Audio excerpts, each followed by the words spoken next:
Hello and welcome. This is Alchemistexe, and this is the banner overview for the week of August 11th. So before we jump into that, I want to showcase a summon that I did last week. I had almost enough page jumps to do a summon, and so I just traded some Google Play points, made up the difference, and I chose the Genesis one because, as I said in last week's video, I think it's a good use of page gems, and it ended up working out well because I got the 100 Quence shards, and that's one of the better case scenarios here, barring like maybe Andex, and also got some Andex shards. And part of my reasoning here was that, and I'll touch on this more in the proper banner review for stuff this week, but generally when something brand new comes out, like in this case Claybell or Quence's new Memento, I just think paid banners are often pretty bad for trying to acquire something that's brand new, because I think they don't want to make it too easy. You know, if you spend like 30 50 bucks, something like that, and you get whatever, then nobody's going to spend very, very large amounts of money, and they won't be as happy with that. But if you're just trying to improve stuff that you already have, there's usually better options like this, especially if you're working on somewhat older units.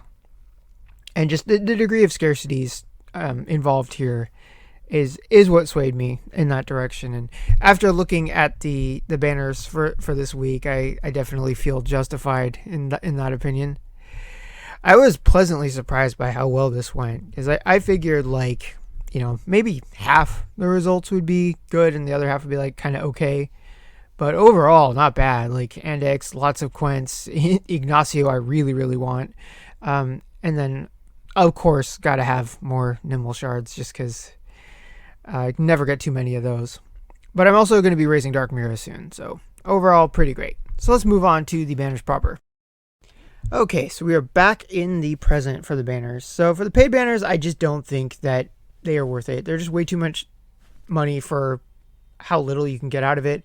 You could spend $90 and end up with some limited units you don't really care about. In these cases, you could spend $75 and just get 25 shards of the unit. It's good if you're trying to trade money / paid gems for free gems, but you'd have to be a pretty big whale in order for that to be pragmatic. So that's not really why we're here. We're trying to discuss what's economical. And then this one can be all right. Kind of same thing, trading paid gems for free gems for a chance to get the new thing. That being said, this is a pretty good pool of mementos. Gem returns are always good, but I don't recommend spending to close the gap, just because, especially on step 4, because overwhelmingly likely you just get the minimum or really close to the minimum. I don't think I've ever gotten more than 40,000 from this. More often than not, it's 33 or 34. Okay, now it's time to talk about Claybell, the brand new dragon unit. So I think her kit is really cool and really fun, but the price tag for what she does, I think, is too high. I think if you could get her for like 30k gems, like via Louise shop transmuting, I think that she'd be pretty close to a must-have unit. But because she's so expensive, I can't say that. I think if you really, really like her design and you like the Chrono kit, then, I'm not going to say don't go for her, because I do think that she's good and she's fun. But if you're thinking in terms of like your gems and what's valuable and what helps your account, if you're not like enamored by the character, then I can't really recommend it. And honestly, that's is usually going to be the case for like the most expensive types of units. Like, do you really, really like the character? If so, go for them. If not, save for one that you do. Because like it's way more fun when you're using characters that you really like. That's why for the Claybell level, I cleared it the first time with Rado and Quence. It wasn't efficient per se, but it was really, really fun. And speaking of, I think that the difference in Claybell's and Zafaros's maps kind of showcases how their kits work and why I chose Zafaros over Claybell. So in Zafaros's map, it was really, really hard to get a large amount of points at once without Zafaros. Like if you looked at the the teams, it was most of them had Zaphras in them.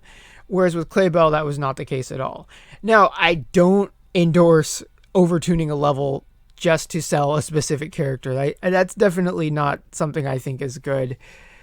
And it certainly was beatable without Zaphras. But as far as showcasing what he's able to do, magic tanking, map-wide HP draining, just not dying, and then just tons and tons of draining, I think that that's just more valuable in most general content. The amount of hell maps that he can solo, pretty high. I just think he brings something to the table that's more valuable when the stakes are really, really high than Claybell does. Like, Claybell offers great support, but in a lot of cases, in really, really difficult situations, enemies might be immune to CT down. They'll probably almost certainly be immune to stop, and they more often than not will be immune to delay. So that's a decent chunk of her kit that you wouldn't be able to access in that case. So, well, I love support units, and I think the game, you need to have good supports for this game to be viable, which is why I describe Voda as a must-have unit. I just can't do it for the super expensive ones. Okay, let's move on to Quence and Ambrosia's banner, which I think is not worth doing. They are both Louis shop type units. I definitely recommend Quence as a unit, and Ambrosia is pretty good too, just by virtue of having Chronomancer as a dark unit. There's just not enough of those. Then we get to the Litecoin banner, and there is a possibility this could be a very, very good banner, depending on which units you're trying to raise, because Andex, Emil, Inanna potentially, Zex, Bianca, maybe Blair if you hadn't had a chance to raise her and you really like missile units. Some of these units are pretty scarce, but especially Bianca, Andex, and Emil. And you can use these coins to buy shards, and it's independent of the Genesis coin shop. So if you're like me and you have gotten the Andex shard price all the way up to 20, well, here's a way to get even more. And you can just do, one or two steps on this. Maybe just burn your discount tickets and get yourself, some of the more scarce shards in the game. So if you're trying to raise one of those units, I definitely recommend this as a means to doing that. And if you happen to get some of the units as well, then that's a nice bonus. Okay, as far as mementos go, we've got Claybell's and then Quence's new memento, and then his older memento is in the pool, which it's a good memento to have. I got it and I reliefed it to max limit break because I really like using Quence, but it is kind of a bummer because that means you could get it featured and still not get one of the new ones. But as far as Claybell's memento goes and whether you would really, really want it, the max limit break bonus is jewels spent minus 15%, which is great. And then a little bit of extra CC on the vision ability. So I would not call it must have. It's definitely stuff that you would want to have. The VCR gives you some debuffing and some stats that she wants, but I would consider it luxury. In the case of Quence's, however, it's very, very good. If you really like using Quence, this is a very good memento. The vision ability on it is going to give you an all defense lowering if an enemy is inflicted with Alchemic Crush, which if you're using Quence, they are probably going to be inflicted with Alchemic Crush.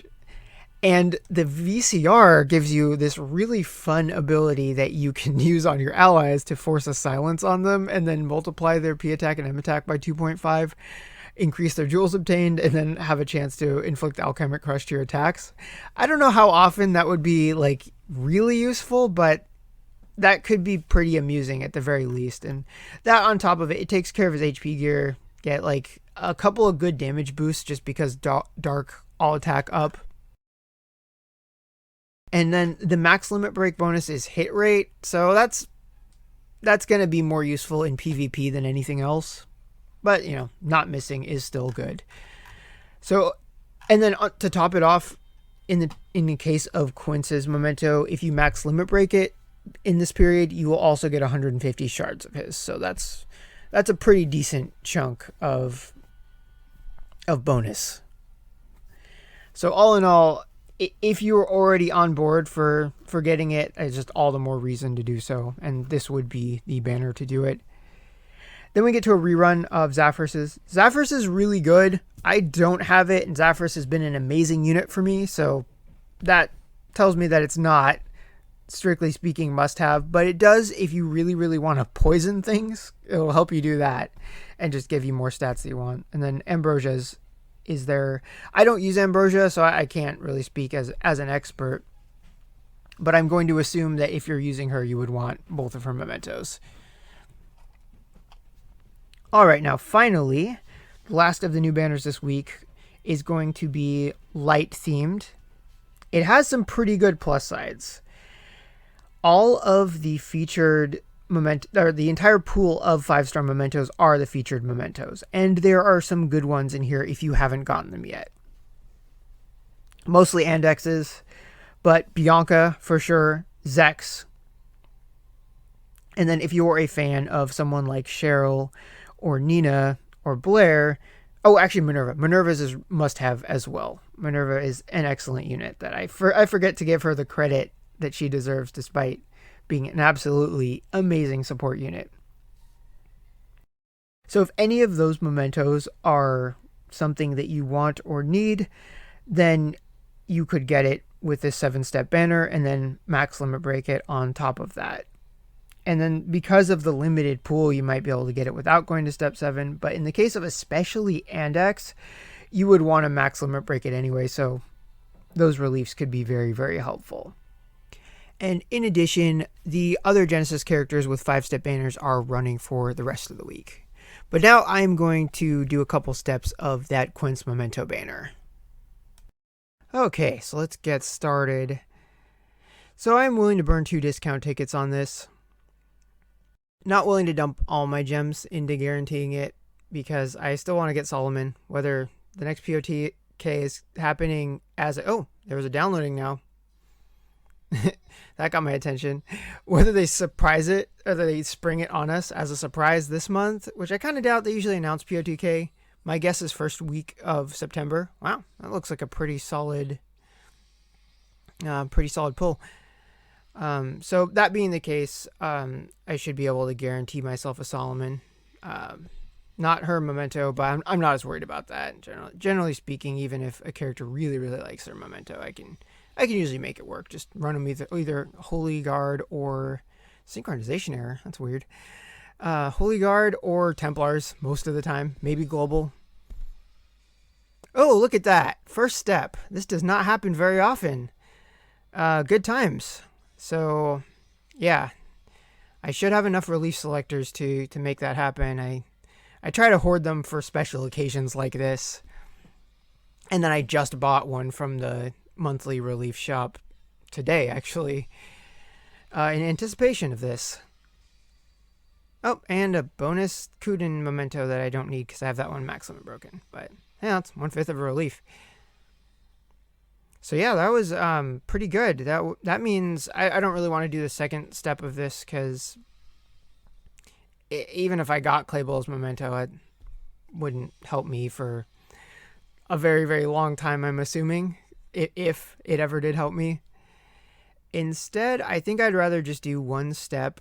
That's pretty great, though. I'm totally going to use that skin. I'm going to use the other discount ticket and do that light unit. Oh, I think I went past it. The one that has Andex on it. And then just get myself some Andex and maybe some Zex shards. As soon as his Gate 7 comes out, I'm going to want all of these shards of him that I can get.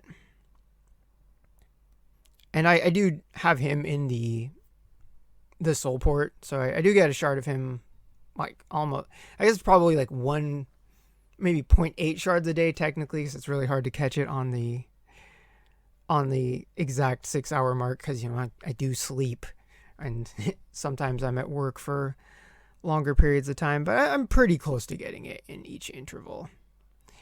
All right, I doubt that lightning is going to strike twice, but we're just here for the coins, so we'll see what happens.